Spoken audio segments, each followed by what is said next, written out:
Meus irmãos, minhas irmãs, iniciamos o nosso programa Testemunho de Fé. É uma grande alegria poder acolher você nesse programa em que nós refletimos a respeito da Palavra de Deus que Deus nos proporciona pela liturgia da Igreja a cada domingo. Aqui quem fala é o Padre Paulo Ricardo e gostaria que você se recolhesse agora nesses próximos minutos para que a gente possa realmente crescer na meditação dessa palavra e que ela seja verdadeiro alimento para nós. Bom, o evangelho que nós iremos refletir é o evangelho deste quarto domingo da Quaresma, que é chamado Domingo Letare, Domingo da Alegria.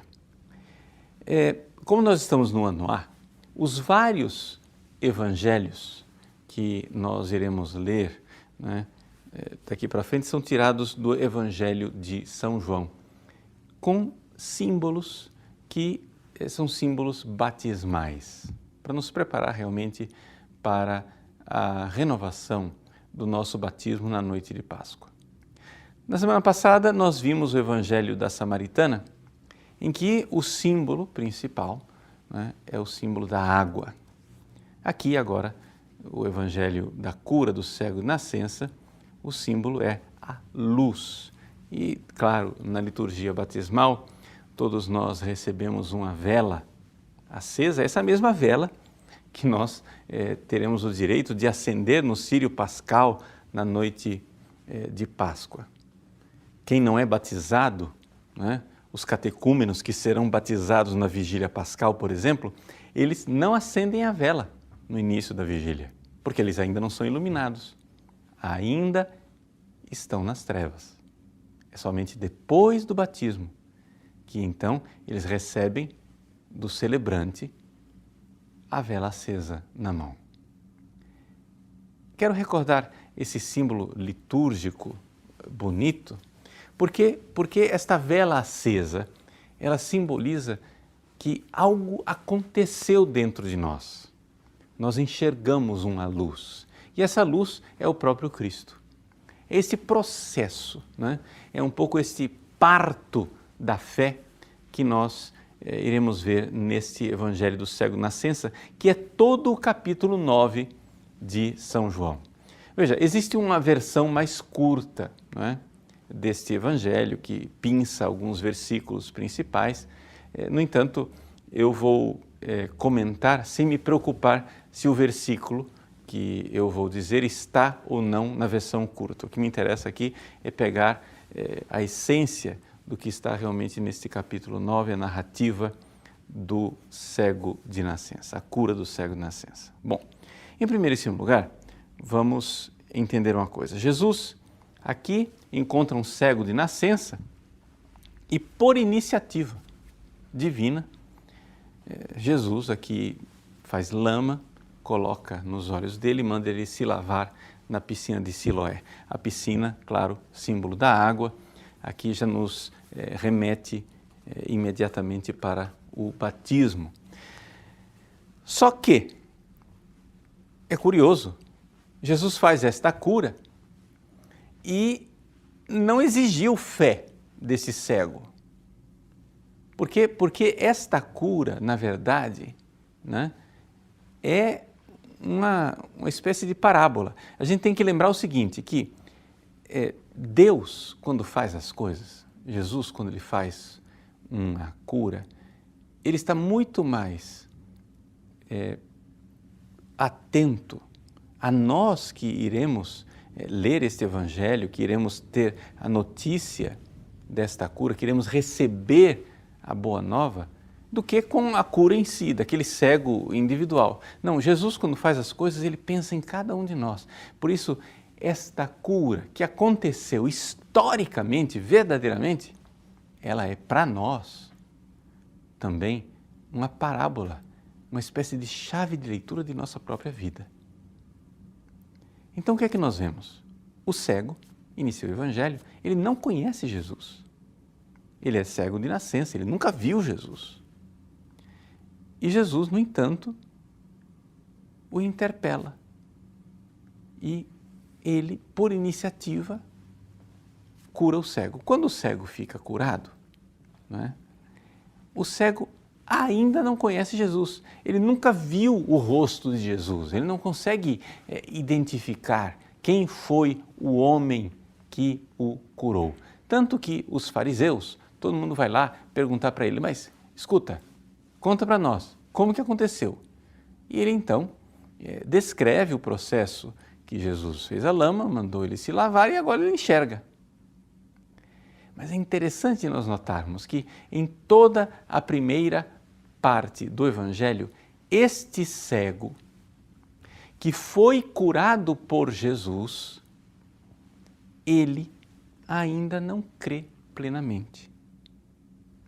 Vai ser somente no final do processo, lá no versículo 35, que Jesus, quando soube que o cego foi expulso pelos fariseus, se aproxima dele e diz, acreditas no Filho do Homem?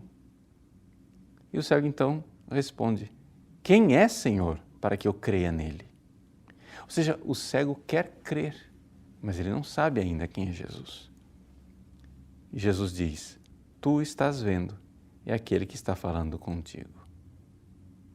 Ele exclamou, eu creio, Senhor, e prostrou-se diante de Jesus. Eis aí o processo acabado, né? O processo, esse parto da fé do cego de nascença.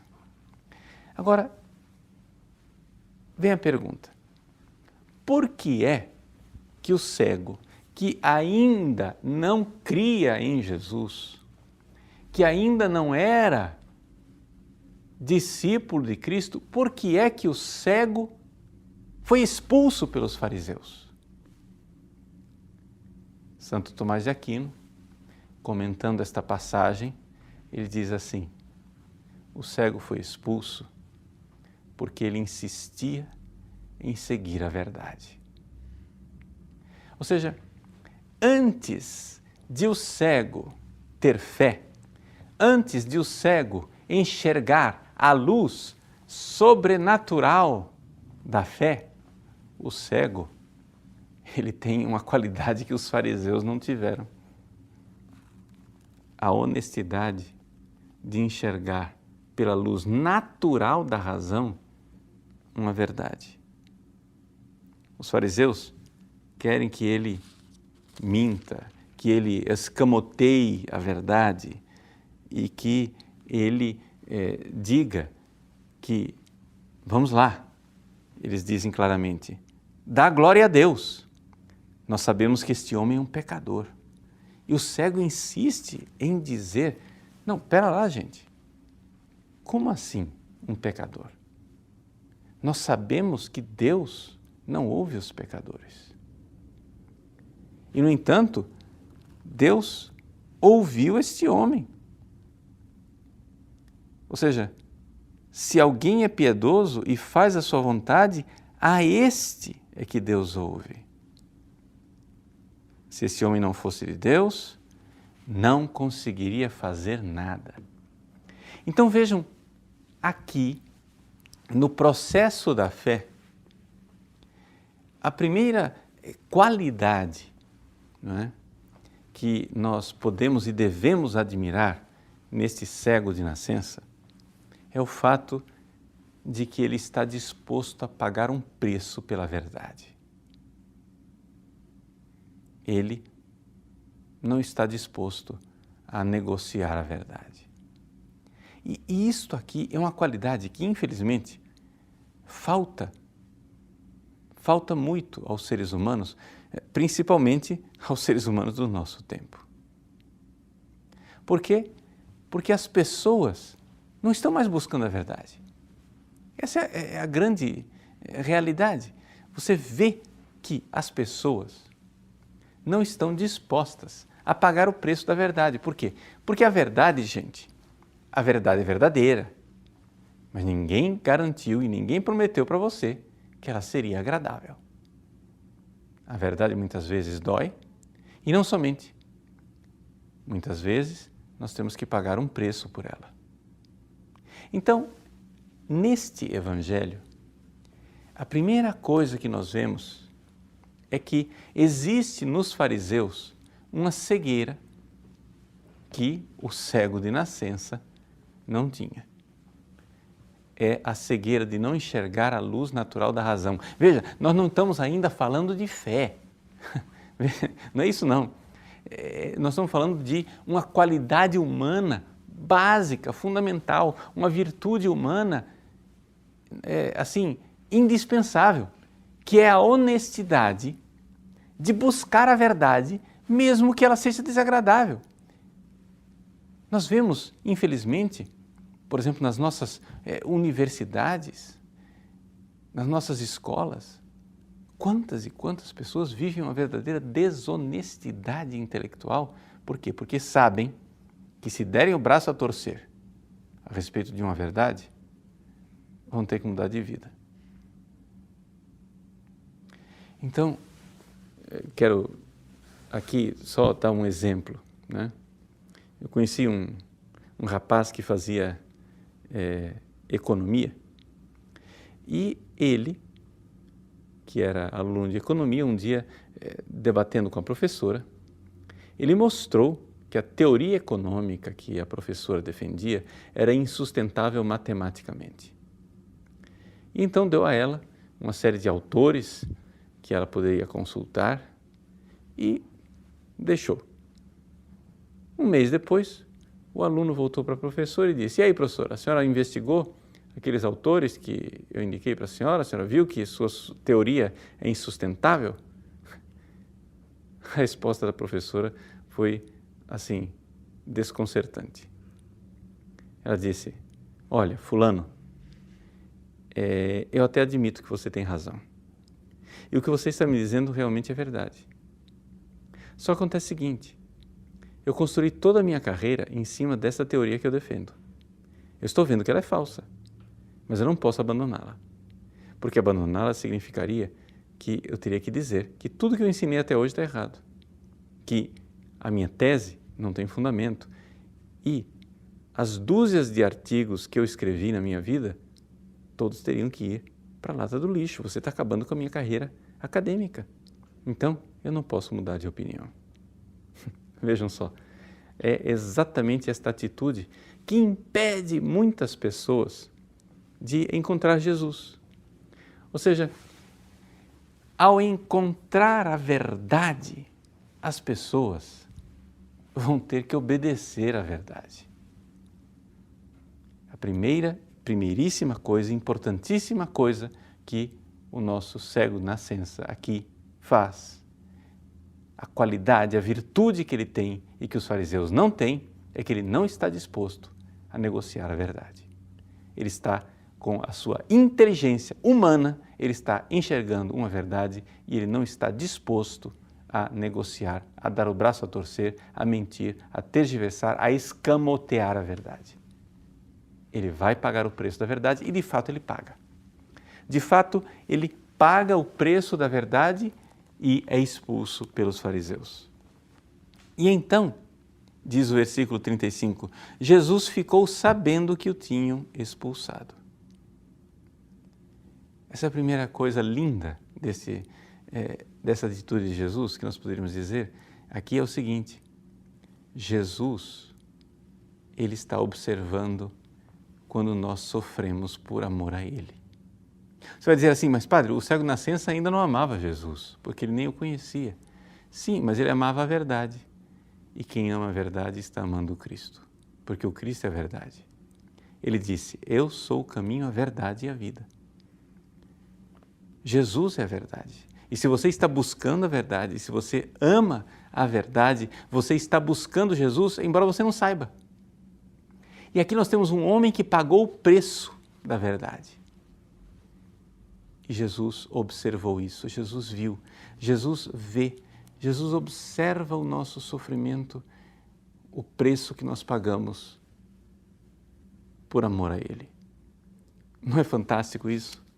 Não é maravilhoso nós sabermos que Ele observa os nossos sofrimentos? Mas o versículo 35 continua e diz assim, quando o encontrou, perguntou-lhe. Veja, Jesus buscou o cego. Quando o encontrou, quer dizer que ele estava procurando. Jesus não somente está atento ao nosso sofrimento, Ele está nos procurando.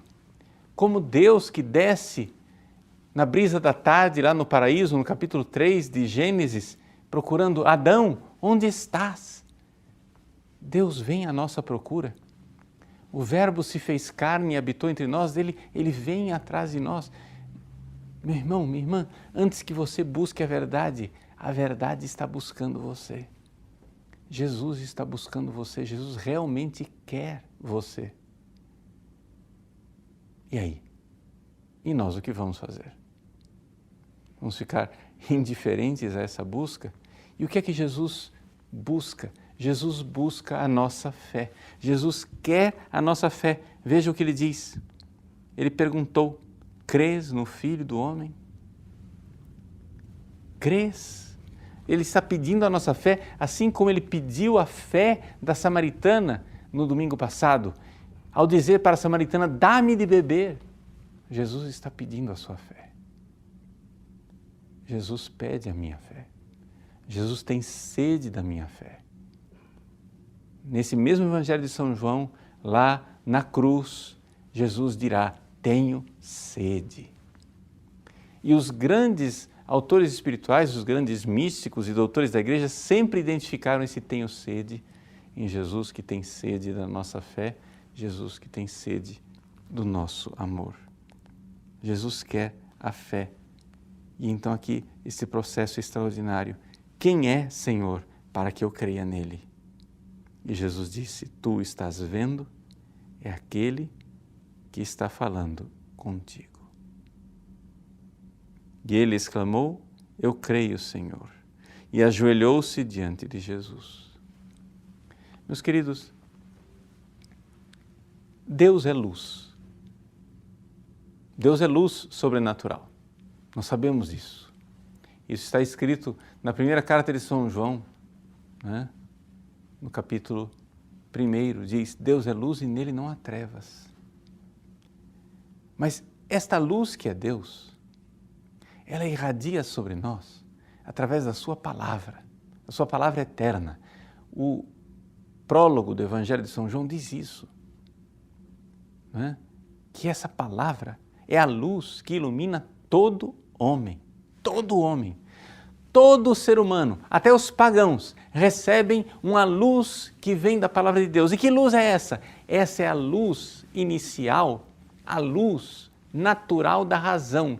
Todo ser humano, veja, por quê? Porque a palavra de Deus, foi nela que tudo foi criado. Então, quando você busca a verdade nas coisas criadas, você está vendo ali uma luminosidade que vem dela, vem da palavra de Deus, né? É a luz natural ainda, mas já é uma grande coisa, já é maravilhoso, porque isso ilumina todo homem. E todo homem, todo ser humano tem dentro do seu coração, né, esse convite da palavra: busca a verdade, vem atrás de mim, busca, né?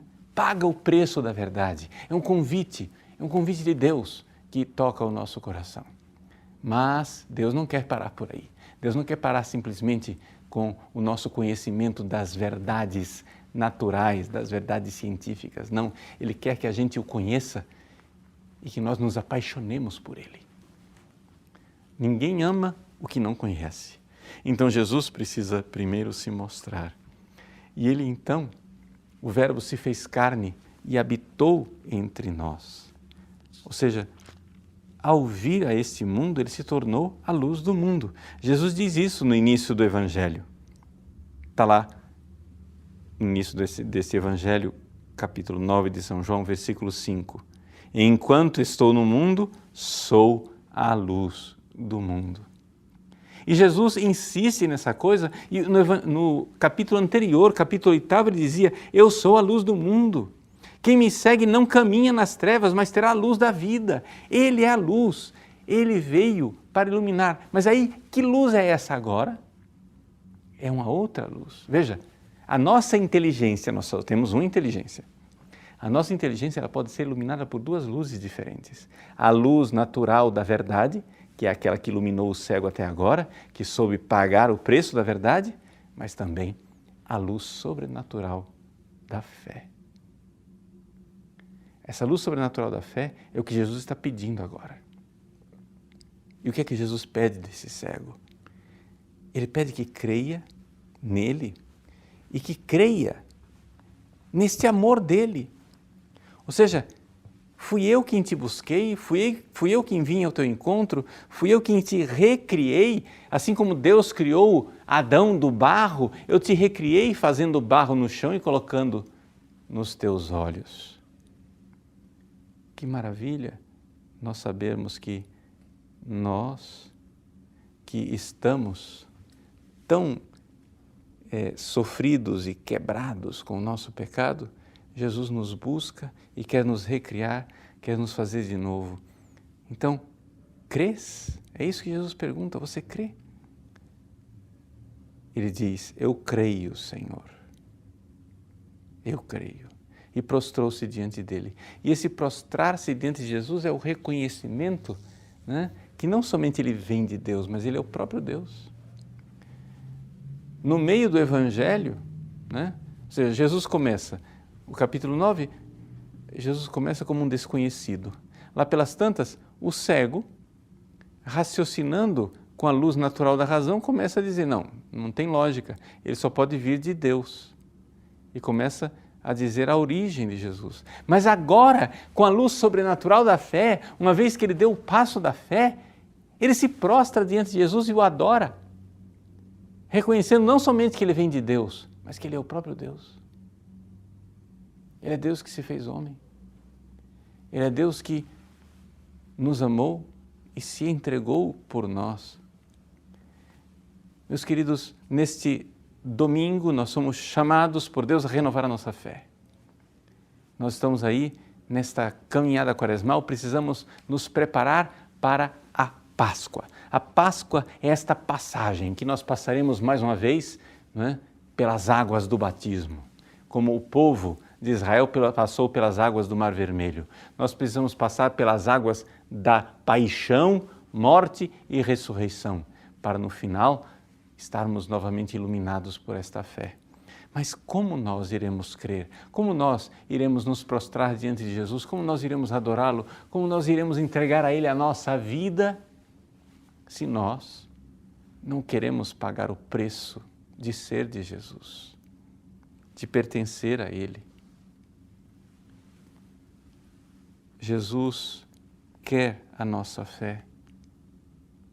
E depois que Ele recebe a nossa fé, Ele quer também o nosso amor. Ele quer também que nós o sigamos entregando a nossa vida inteira a Ele. Ele diz, eu vim a este mundo para um julgamento. Que julgamento é este que Jesus veio fazer? Ele veio separar os cegos dos que veem. Tem gente que vê, mas na verdade é cego porque não vê Jesus. Tem gente que é cega, mas na verdade vê porque tem fé. Ou seja, qual é a verdadeira luz que nós temos que seguir?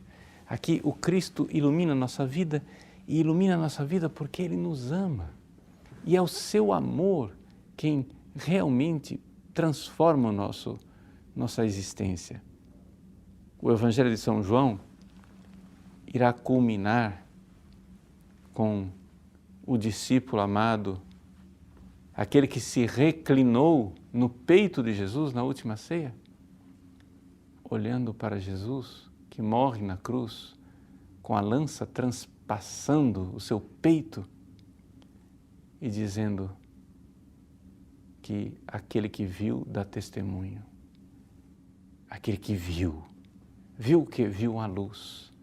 Vê uma luz que sai daquela cruz, que sai daquele amor. Vamos renovar a nossa fé no amor de Jesus por nós.